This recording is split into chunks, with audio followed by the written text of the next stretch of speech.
दोस्तों नमस्कार। आपका हार्दिक स्वागत है आपके अपने चैनल लीगल आई में। यह अंधकार से प्रकाश की ओर चलने की व्यवस्था का चित्रण करता है।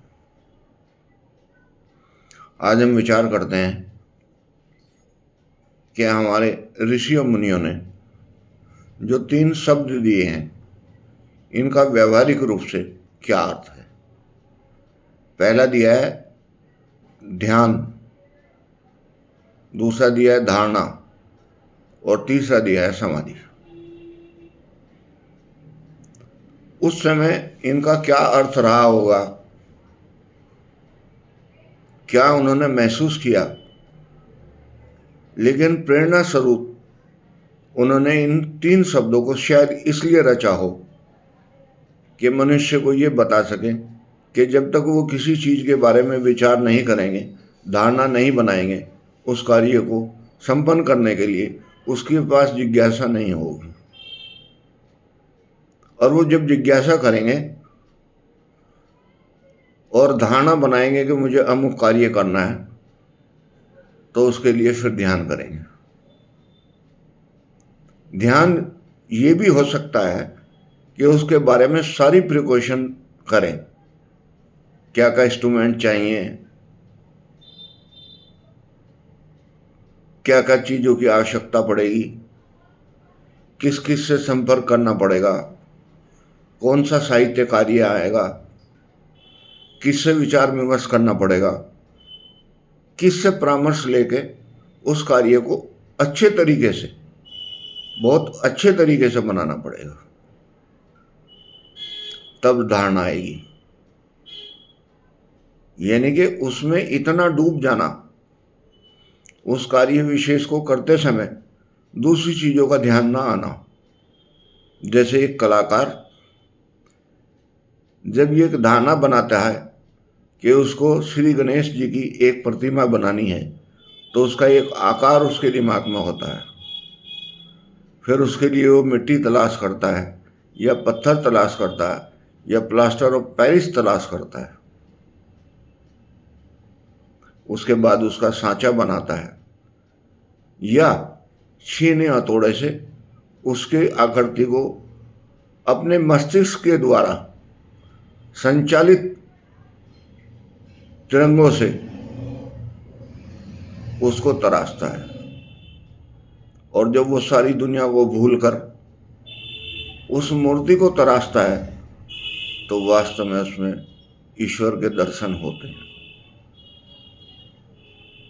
ये इतनी विशेष कृपा दृष्टि है प्रकृति की आदमी के ऊपर कि वो दुनिया बदलने के लिए सक्षम है।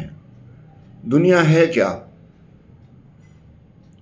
जो ईश्वर ने एक साधारण आदमी को दी है उसको दुनिया कहते हैं। लेकिन जो विशेष कृपा दृष्टि है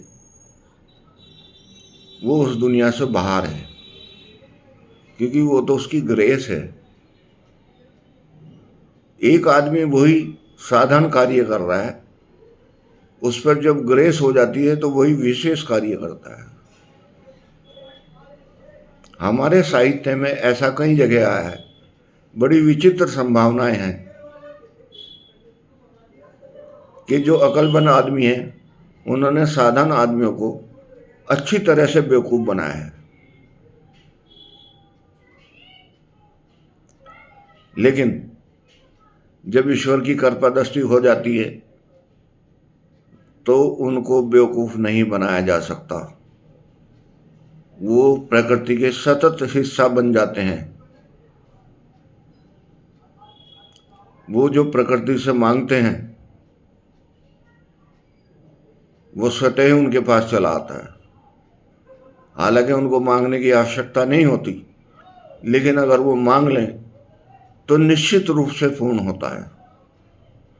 आपने देखा होगा कभी कभी कि किसी गुरु, किसी महात्मा के पास कोई सज्जन जाते हैं, कहते हैं महाराज मेरी ये समस्या है। वो कहते हैं जाओ, आज के बाद ये समस्या नहीं रहेगी। ऐसा क्या किया उसने कि वो सारी समस्याएं खत्म कर दी?